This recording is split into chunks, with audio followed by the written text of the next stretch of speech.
ഇപ്പോഴത്തെ ഒരു സമൂഹത്തിലെ ചില സംഭവങ്ങൾ നോക്കുമ്പോൾ ഈ യുവജനങ്ങൾ ഇപ്പം അവർക്ക് ചിലപ്പോൾ പ്രേമ നൈരാശ്യം ഉണ്ടാവുക, അതല്ലെങ്കിൽ കുട്ടികൾ പരീക്ഷയിൽ തോൽവി വരിക.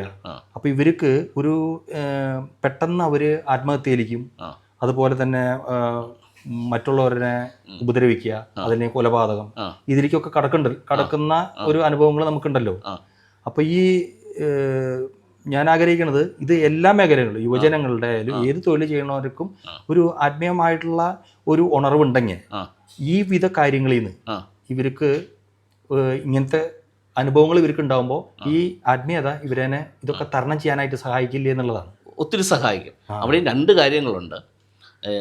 ഈ ആത്മീയത എന്ന് പറയുമ്പോഴും നമ്മുടെ മനസ്സാണ് ഇതിനകത്തുള്ളൊരു ക്രിട്ടിക്കലായിട്ടുള്ളൊരു പോയിന്റ് എന്ന് പറയുന്നത്. ഇപ്പം നമുക്ക് ഭൗമ ജീവിതം നയിക്കണമെന്നുണ്ടെങ്കിലും നമുക്കിപ്പം മാനുഷികതയിൽ ജീവിതം മുന്നോട്ട് പോകണമെന്നുണ്ടെങ്കിലും മനസ്സ് അതിനകത്തുള്ളൊരു നിർണായക ഘടകമാണ്.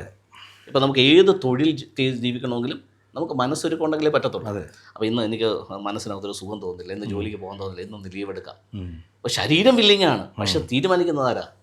മനസ്സാണ് തീരുമാനിക്കുന്നത് ഇന്ന് പോകണം വേണ്ടേ എന്നുള്ളത്. അപ്പം മനസ്സിന് എല്ലാ കാര്യങ്ങളിനകത്ത് മനസ്സിൻ്റെ സഹകരണം ഉണ്ടെങ്കിൽ മാത്രമേ നമുക്ക് എന്ത് കാര്യവും ചെയ്യാൻ പറ്റൂ. ഇതുപോലെ ആത്മീയതയിലും മനസ്സാണ് ക്രിട്ടിക്കലായിട്ടുള്ള കാര്യം. അപ്പോൾ ഏത് വ്യക്തിക്കും ആത്മീയതയിലേക്ക് കടന്നു വരാൻ വളരെ എളുപ്പമാണ്. പക്ഷേ അവിടെ ആത്മീയതയ്ക്ക് ആനുപാതികമായ രീതിയിൽ മനസ്സ് സഹകരിച്ചാൽ മാത്രമേ ആ ലൈഫ് മുന്നോട്ട് കൊണ്ടുപോകാൻ പറ്റത്തുള്ളൂ. അപ്പോൾ ഈ പറഞ്ഞ ഡിപ്രഷൻ ആണെങ്കിലോ, മനസ്സിൻ്റെ വൈകല്യങ്ങളാണെങ്കിലോ, വിഭ്രാന്തി ഈ പറഞ്ഞ ആത്മഹത്യ പ്രവണതയാണെങ്കിലോ, ഇതെല്ലാം ഒരു ആത്മീയനാണ് എന്ന് വെച്ച് എല്ലാത്തിനകത്ത് ഓവർകം ചെയ്യാൻ പറ്റണമെന്നില്ല. അവിടെ ഈ ആത്മീയതയ്ക്ക് അനുപാതമായ രീതിയിൽ മനസ്സുകൂടെ ബിൽഡ് ചെയ്തെടുക്കണം. മനസ്സിനൊരു വളർച്ചയുണ്ട്, ആത്മീയതയ്ക്കല്ല വളർച്ച. ആത്മീയത ഓൾറെഡി വളർച്ചയിലുള്ള ഒരു കാര്യമാണ്, അത് ശരിക്കും പെർഫെക്റ്റ് ആണ്. വളർച്ച വേണ്ടത് മനസ്സിനാണ്.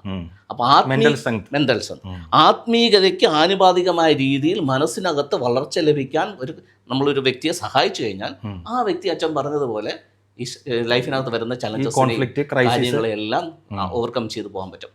നമുക്ക് ബൈബിളിനകത്തൊരു കാര്യമുണ്ടല്ലോ, ജീസസ് ഇളകുന്ന തിരമാലയുടെ മുകളിലൂടെ, ആഞ്ഞടിക്കുന്ന കാറ്റിന്റെ മധ്യത്തിലൂടെ ആ തിരമാലയുടെ മീതെ, കടലിന്റെ മീതെ നടന്നു എന്ന് പറയും. പക്ഷെ മതം നമ്മളെ പഠിപ്പിച്ചിരിക്കുന്ന അക്ഷരാർത്ഥത്തിൽ അദ്ദേഹം ഒരു ദൈവിക പരിവേഷമുള്ള വ്യക്തിയായതുകൊണ്ട് കടലിന്റെ മീതെ നടന്നു, കാറ്റിന്റെ മീതെ നടന്നു എന്നാണ്. അല്ല, അത് ഡിനോട്ട് ചെയ്യുന്നത് ജീസസിന്റെ ലൈഫിന്റെ ഫ്രണ്ടിലും ഈ പ്രശ്നങ്ങളുണ്ടായിരുന്നു. തിരമാലകൾ പോലുള്ള പ്രശ്നങ്ങൾ, ചുഴലിക്കാറ്റ് പോലുള്ള പ്രശ്നങ്ങൾ. പക്ഷെ അദ്ദേഹത്തിന്റെ ആത്മീയ കരുത്ത്, അദ്ദേഹത്തിന് അത്രയും മരുഭൂമിയിലെ പ്രലോഭനം. അതെ, സോ ആ കരുത്താണ് ആത്മീയതയിൽ ഒരു വ്യക്തിയെ ഈ പ്രതിസന്ധികളുടെ എല്ലാം മുകളിലൂടെ നടക്കാനായിട്ട് സഹായിക്കുന്നു. അപ്പൊ ജീസസിന്റെ ഇത് അത്ഭുതമല്ല, തിരമാലയുടെ മീതെ നടന്നു എന്നല്ല, കടലിന്റെ മീതെ നടന്നു എന്നല്ല, ഈ വിഷയങ്ങളെ അതിജീവിച്ച് അദ്ദേഹത്തിന് മുമ്പോട്ട് പോകാൻ പറ്റിയെന്നുള്ളതാണ് അതിന്റെ പിന്നിലുള്ള തത്വം എന്ന് പറയുന്നത്. സോ അവിടെ നമ്മൾ നമ്മുടെ അടുത്ത തലമുറയും നമ്മുടെ വിശ്വാസ പ്രമാണങ്ങളിലൊക്കെ വിശ്വസിച്ച് നിൽക്കുന്ന വ്യക്തികളെയൊക്കെ ഈ രീതിയിലൊരു പരിവേഷത്തിലേക്ക് നമ്മൾ കൊണ്ടുവരാം. അവിടെ വേണ്ടത് മാനസികമായിട്ടുള്ള ട്രെയിനിങ് ആണ്, ആത്മീയ ട്രെയിനിങ് അല്ല. അപ്പോൾ മനസ്സിനാണ് അവിടെ സ്ട്രെങ്ത് കൊടുക്കേണ്ടത്. അപ്പോൾ ആ രീതിയിൽ ആത്മീക മൂല്യങ്ങൾ വെച്ചുകൊണ്ട് മനസ്സിനെ നമ്മൾ എന്ത് ചെയ്യണം, അഫ്ലിപ്റ്റ് ചെയ്ത് കൊണ്ടുവരണം.